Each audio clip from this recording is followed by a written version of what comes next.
Halo semuanya, perkenalkan nama saya Nur Indah Wahyuniantias, CGP Angkatan ke-7 dari SMKN 2 Pekalongan. Di sini saya akan memaparkan mengenai aksi nyata dari modul 1.1.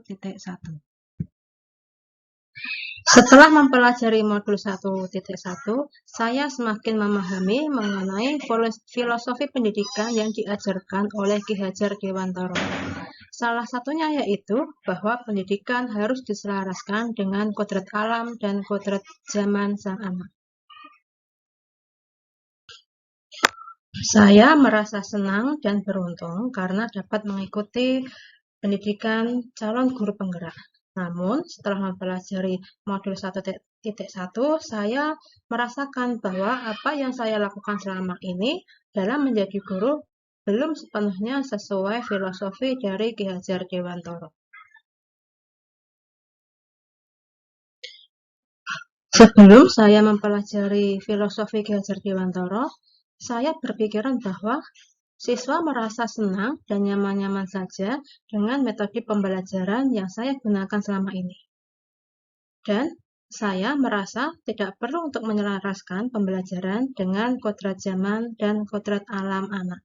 Dan yang lebih parah lagi, bahwa saya beranggapan bahwa yang terpenting adalah anak memperoleh nilai yang bagus tanpa memperdulikan bagaimana proses pembelajarannya.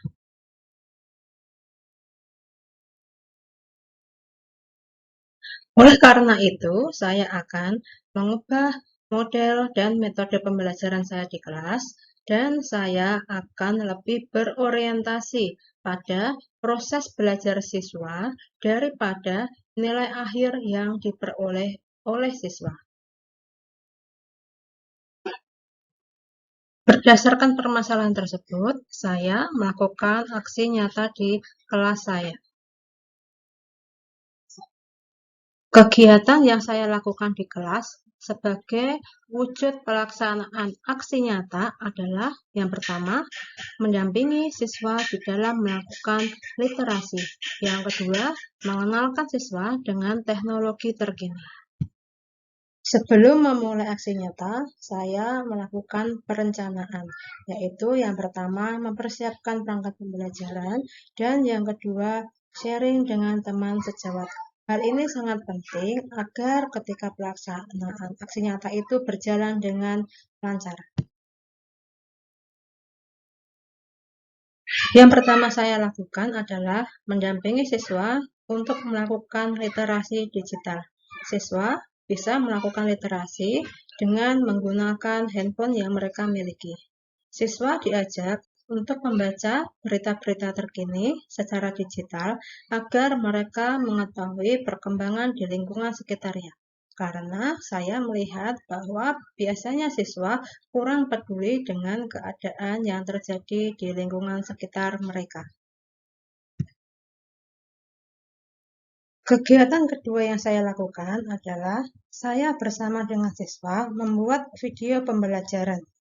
Di sini saya membagi kelas menjadi 12 kelompok. Jadi, setiap kelompok terdiri dari 3 orang siswa. 6 kelompok saya berikan tugas kepada anak untuk membuat video mengenai contoh pelayanan yang baik. Sedangkan 6 yang lainnya saya berikan tugas untuk membuat video contoh pelayanan yang buruk. Setelah mereka berhasil membuat video tersebut, kemudian video tersebut akan diunggah ke dalam akun YouTube anak, sehingga nantinya anak mengetahui dan belajar bagaimana cara membuat video dan juga mengunggahnya di kanal YouTube. Berikut ini contoh video hasil karya anak.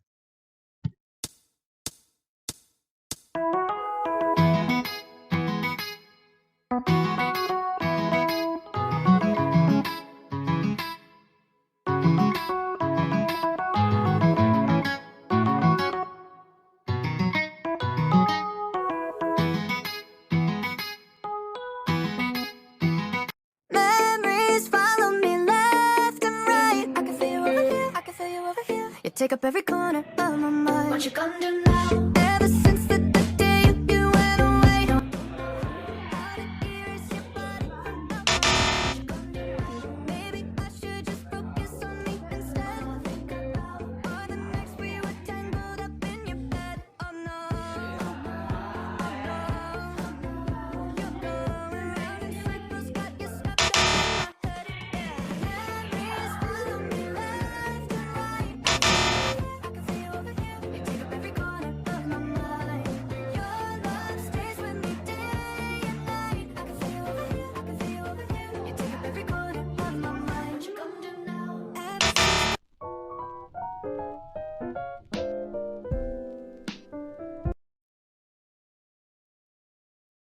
Tantangan dan solusi selama pembelajaran.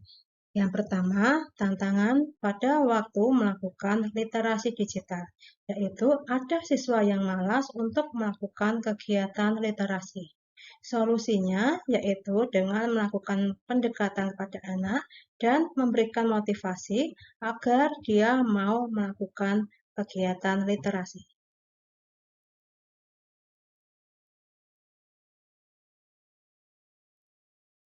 Tantangan dan solusi pada waktu membuat video pembelajaran.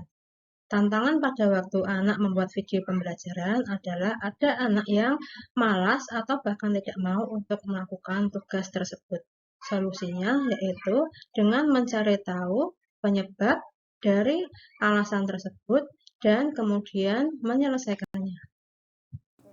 Assalamualaikum, perkenalkan saya Evi Oktaviani selaku guru bahasa Indonesia dan juga teman sejawat dari Ibu Endah. Nah, untuk pembelajaran yang sudah dilakukan oleh Bu Endah terkait dengan pemanfaatan media teknologi berbasis 4.0 itu sangat baik.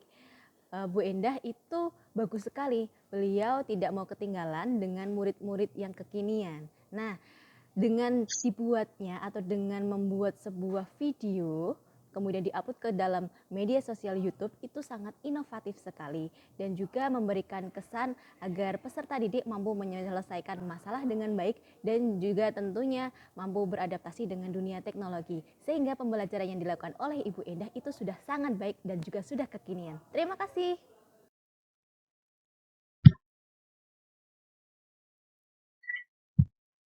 Perkenalkan, nama saya Gina Natasha dari 10 SMP 2. Ketika pembelajaran dasar kejuruan, Ibu Endah memberikan tugas untuk membuat video contoh pelayanan prima yang baik dan baik. Dengan adanya metode pembelajaran seperti ini, membuat saya menjadi tidak bosan dan jenuh saat pembelajaran. Melatih saya untuk bekerja sama dengan teman dan membuat saya menjadi tahu bagaimana cara membuat video dan mengunggahnya di YouTube. Sekian testimoni dari saya. Terima kasih.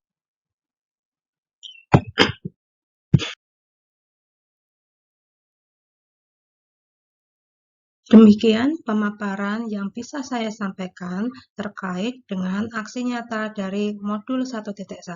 Kiranya bisa bermanfaat. Terima kasih.